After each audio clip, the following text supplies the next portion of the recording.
Annette Dulka. Good morning, Peg. Sister Mary Corita. That's correct. That's one question I want to get to at some point. How did you get Corita? Now, tell me a little bit about your beginnings. You're from Cleveland. I am from Cleveland.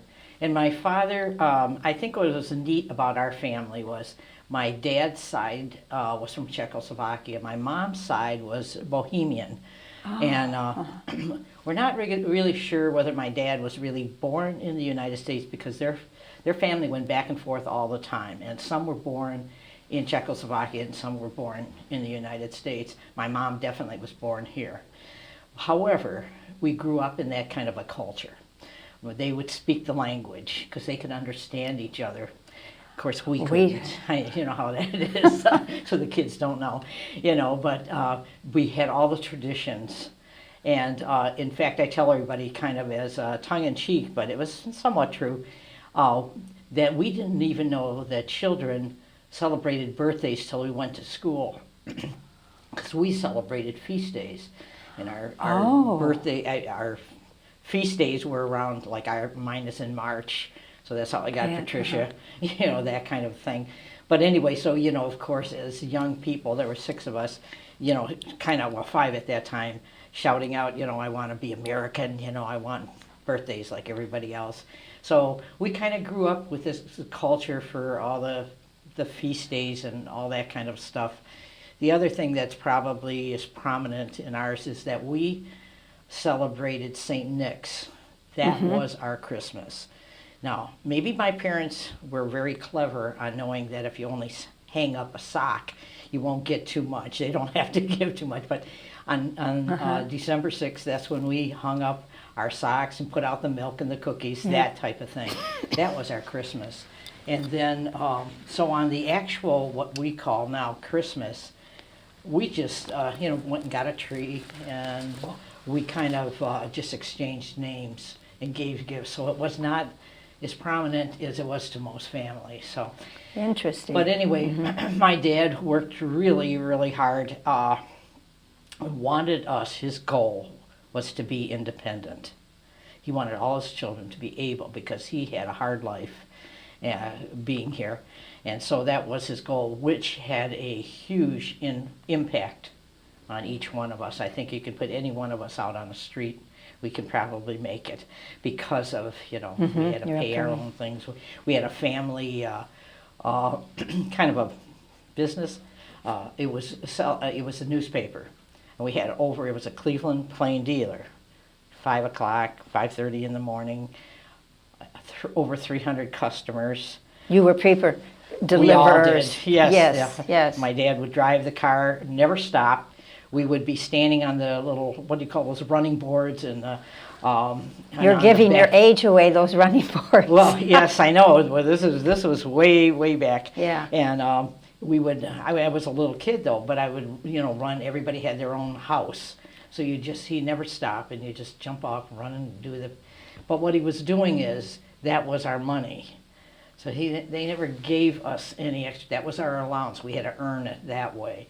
And I know before I entered, I had about 3 jobs that I was in order to pay for my tuition and all that kind of stuff. So, so in spite of, his goal, I think, was achieved.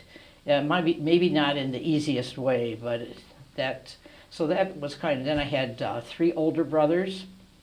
The oldest one is deceased, Richard, Bill, and Joe. And then myself, I was the oldest girl. And then Carol, who was also an Adrian Dominican.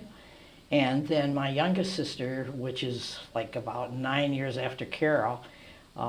So there were 6 of us total, And referring back to talking about your upbringing and your dad and the working, I also think that was the era that we grew up in. We all had to have our own jobs, babysitting, getting jobs, whatever, to pay your tuition and get allowance. Yes. So that was what we were taught. And workers. Right. Oh, and the work ethic. The work ethic, was absolutely so true. When people say, you've certainly learned this in the congregation, I say, no way. No, I believe that. I think the family, that beginning, yes. even though whether it's good or bad or difficult or whatever, ups and downs, no matter what it is, it does impact how you look at the world. And even if you change over time with your new lens, it still has an impact. I definitely agree. So that whole work ethic definitely was part of ours.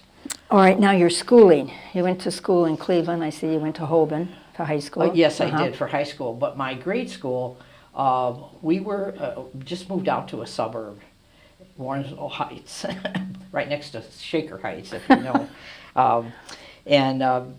We used to have to drive. We had to take 2 buses and a streetcar. Another thing that I'll give you away.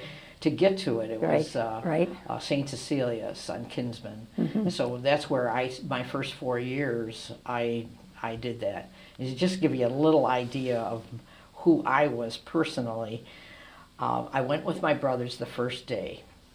And they liked to go real early so they could play basketball. You know how boys are. Yeah. And I didn't like that. So I decided, second day, I'm going myself. And I didn't want my mom to even come to the corner. And she tells me how she would stare out the window and watch as I got onto the bus and hope that I would get to school all right, which I did. I was able to remember how to transfer buses and streetcars and get to school and back so that I didn't have to go as early as my brothers. They give you a sense of who I was at that time.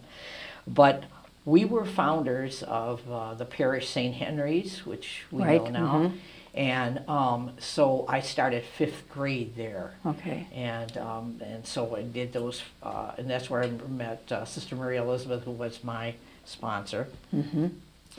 And so I went over to Holben, which was right next to St. Henry's. And I actually entered after my junior year. So it'll say that I'm a class of 1958. That's when I entered, even though I was really considered in the 59. But I only had to take 2 courses. From high school? From high school when I got here. So I did those 2 courses. And so I actually probably say I started college a year early is what I really did.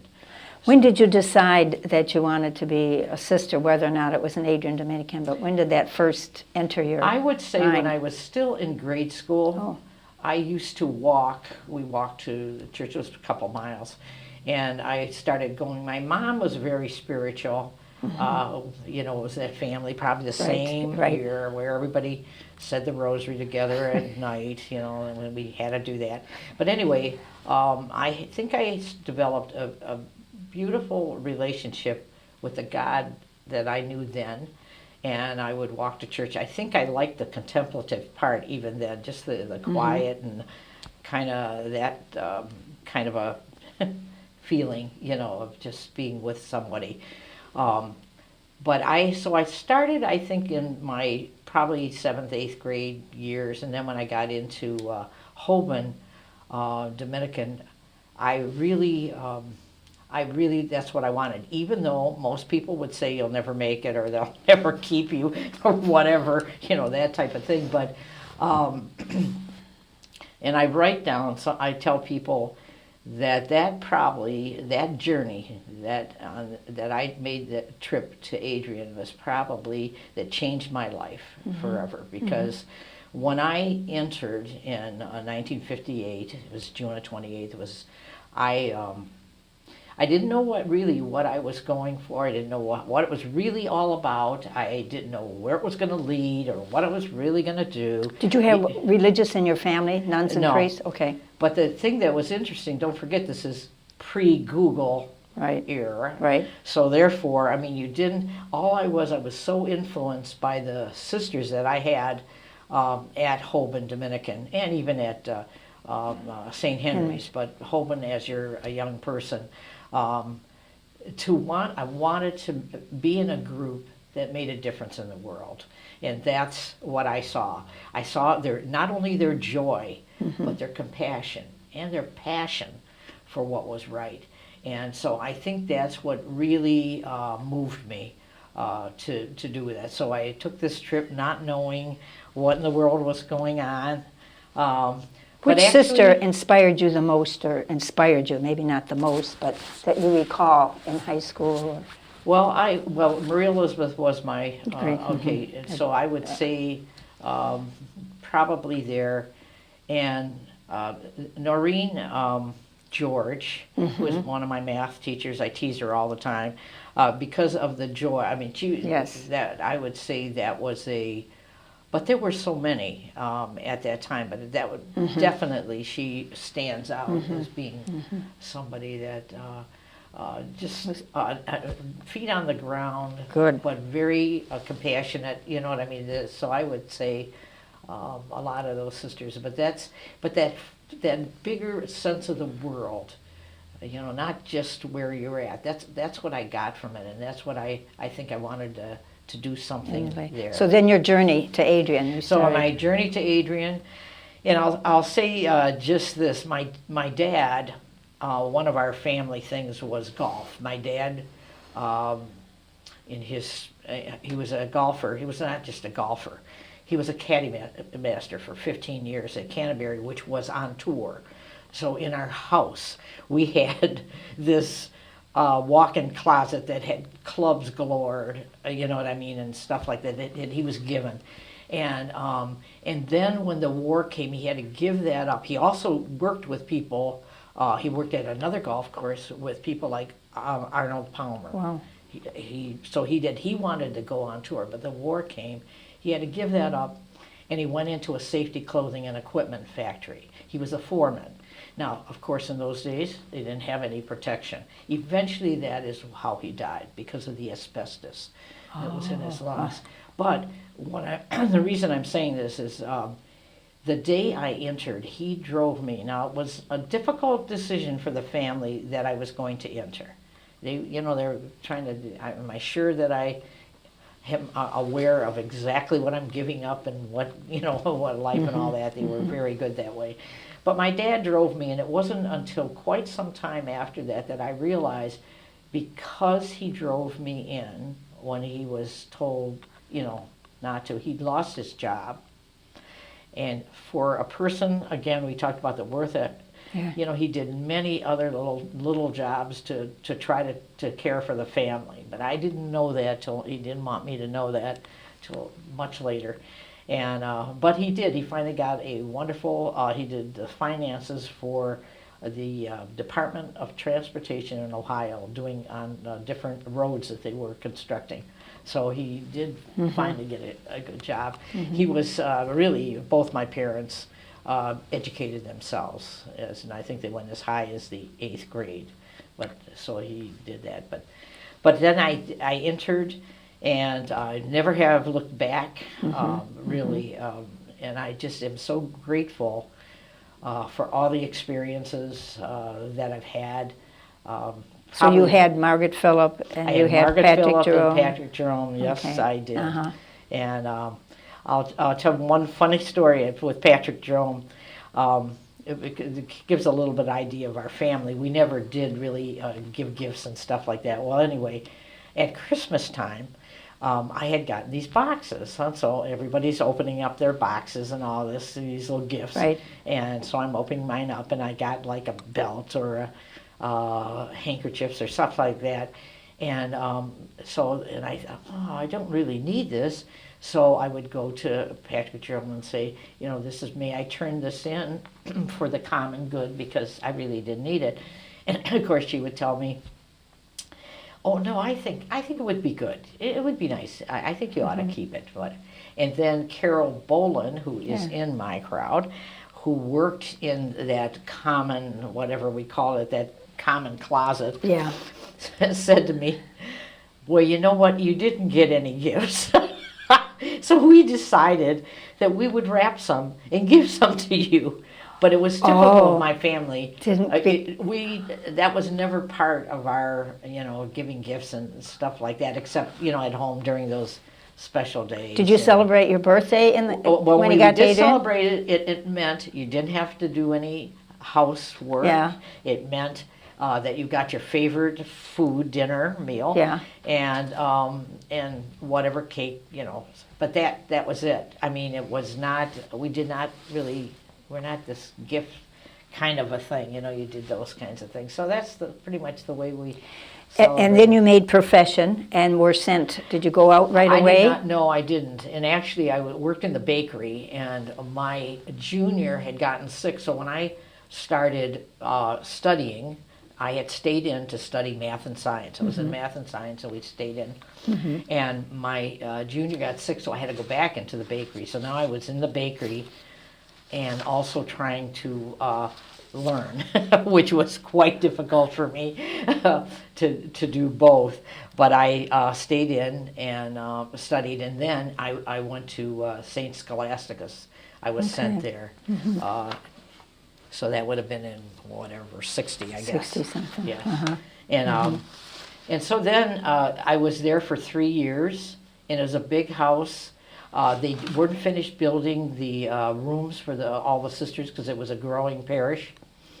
So we had there was I don't know, a number of us in a little dorm, right. And that was kind of neat.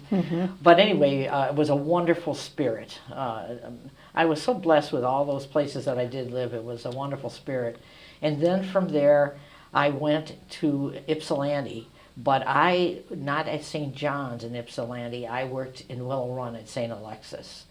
And I was there for 5 years. There were just 3 of us. But I've got to say that was one of my cherished learning places, because that's where I began to become very curious about how people developed values. Because it was an extremely poor area. Many were from the South, from Appalachia. They told us to call them hillbillies, but they, what I couldn't understand, this is to give you an idea, I had this classroom, I had the double classes, and when I first started, we'd have lunch. First of all, everybody seemed to be stealing everybody's lunch, and then there was always garbage and dirt around. And I went to the principal, and I said, "How can I help this? How do I go about doing this?" And she, a very wise woman, Marie Judy was her name, said, "Here's what I want you to do. I want you to go after lunch and say, 'Wow, well, why don't we clean up the garbage? And I'll help, we'll all do it together.' And then do it, and then say, 'Wow, isn't it nice?' And then do it the next day, and the next day, and the next day, as if you didn't do it the day before." I started doing that day after day. Do you know how long it took before the children would start to say, "Wow, let's pick this up"? A year and a half. Oh my. Said to me, this was a wise woman that gave me this suggestion, but what it did, it said to me, if you are going to develop values, and you and I talked about the family right. at the beginning, how that is the beginning, how long that takes. And this same my principal also suggested I go visit the homes. And then I would have an idea of, you're putting these children really in kind of in 2 worlds, because what you're asking for is not what they experience there. So it was a really a most wonderful time, even though it was very scary at times. The high school there, when I arrived in the grade school, the high school was near us, they had just tar and feathered the principal. I mean, we had social What year was this? This was Had to be whatever 63 to 68. You were there, right? And we had social workers that came and worked with us on how to deal with the people. But see, they had come up, and in fact, after that, my first couple of years, I wanted to know more. So I was becoming very curious about why this takes so much change and how much time it takes. So I actually asked for a summer to go to Appalachia and to see where these people came from. And it was a wonderful experience. It was, again, hardworking people. But what I learned was the people who had come up north to work in the bomber plants gave up their land. Their land was everything. It was their treasure. They had given up that, and they weren't making the money or the that they had hoped for. So that's why you see a lot of the anger that was coming out of them, but that experience going down there and seeing helped me when I went back to understand really where they were coming coming from. So anyway, that was a wonderful learning spirit in Willow Run, and then from there So that can also be perhaps what gave some foundation or impetus for your studying social work. It did in a way. But okay. I like you said, I believe that everything that we experience is drawing us, even though we don't figure that out, but it is drawing us to something. And I think that is very true. When I went to, by the time I got to, let's say I went to Lansing for 9 years, and that was another total experience. I'll just mention that. That was the time when we were asking the superiors not to be, and we were going to, in our own community, take care of things by ourselves. Well, I'll say that one thing that in Lansing, those I lived with at Resurrection took that seriously. And even though we might not socialize, anybody who lived during those 9 years, they are very close because we took it so serious that whether or not we were trying to figure out what the color of the carpet was or we met every day talking about different things, trying to get a consensus, even to difficulties in the house that were very sensitive, we would meet and be, do our best to be compassionate, but to also to work those out, even to the point when you're thinking we had many people from other congregations wanting to live there, and so we would struggle with what criteria when they asked to live here. What are we going to see? What's our criteria here for being in community? So that's what I mean. That was another wonderful experience of giving us a sense of congregation and of communion, of common life. And then I chose, now we are able to choose where we go, and I chose eventually to go to Aquinas High School. And the first year I was a teacher, a math teacher. But after that I became part of a team with Gene Hughes and a lay person. We were the administrative team. And it was during that time that I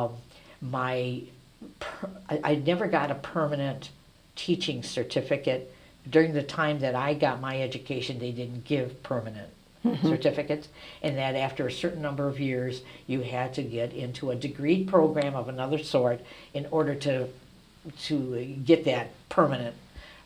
So I had a young man on staff who said to me when I talked to him about this, he was getting an MSW, a social work, and he said to me, "Don't get a guidance and counseling one because it's limited." He said, "Get a social work one because eventually you can work in all different kinds of fields, and you can." So that's how. After he had said that, I thought, okay, I will give that a try. So when I finished, and again at Aquinas, guess what? That was the time that we found out that we were going to merge with the other schools.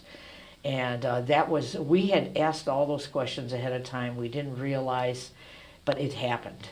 And I remember Gene Hughes coming back from one of those meetings that we call the VOT meetings, and she said, "Oh my gosh, we're going to merge." So we ended up that year really helping to develop that merger.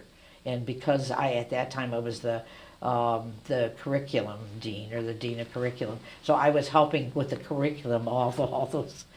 But anyway, I did. After I left there, and then I started my studies at George Williams College. I was accepted at University of Illinois, the Chicago campus. But I again making the choices at U of I, they went on pretty much your test records. But at George Williams, it was totally different. They didn't take anybody who just came out of bachelor degree. They had a process. They took you to Geneva, Wisconsin, where their big campus was, because this was that George Williams really was coming out of the YMCA, and the only things they had there were the nursing, the social work, administrative stuff. So they did not have everything. It was a very unique college. So I did my social work there. And then that sounds as though that could have been helpful too in your many roles of leadership. Right. Certainly you were in leadership with the Aquinas, but then from there, even with the congregation. Oh, absolutely. Right. And so I did have the experience. When I finished there, I ended up going, I had a position at Mercy Boys Home in Chicago, but it was with family. What happened in getting my degree was I went in thinking I would like to very much do work with adolescents, but what turned out my love was family. And that's really, so whether it was at Mercy Boys Home or whether it was at my huge job here at Catholic Charities for 11 years, right. It was with families. That in their home, doing therapy in their home, that was my love. And then as chapter prioress, certainly a family there. Right Yes. now, here at the Dominican Lives Center, and your ongoing leadership here. We're going to be out of time in a bit, but there's one thing I meant to ask at the beginning. Corita, tell me about your name, your religious name that you had. Well, when I entered, I had a real special, what do you call it? Devotion to the Sacred Heart. Correct. And so it was the only name I asked for. I didn't put down 3 names. I just Little Heart it means, and that's the one I got. Because everyone called you Cor. Now I was yes, going to they say, do. who's My Cor? friends call me Cor. Because there were so many Pats. And right. It was, as Marilee would say, if you want her attention, you call Pat, you won't get it. But if you call her Cor, you'll get the attention. All right, and your love for golfing, I know that's a great pastime, came from your family. I didn't at the time I was young, but No. as I began to play and my brother helped me get my own clubs, and that's when it began that I loved it, yeah. Do you take time to do that?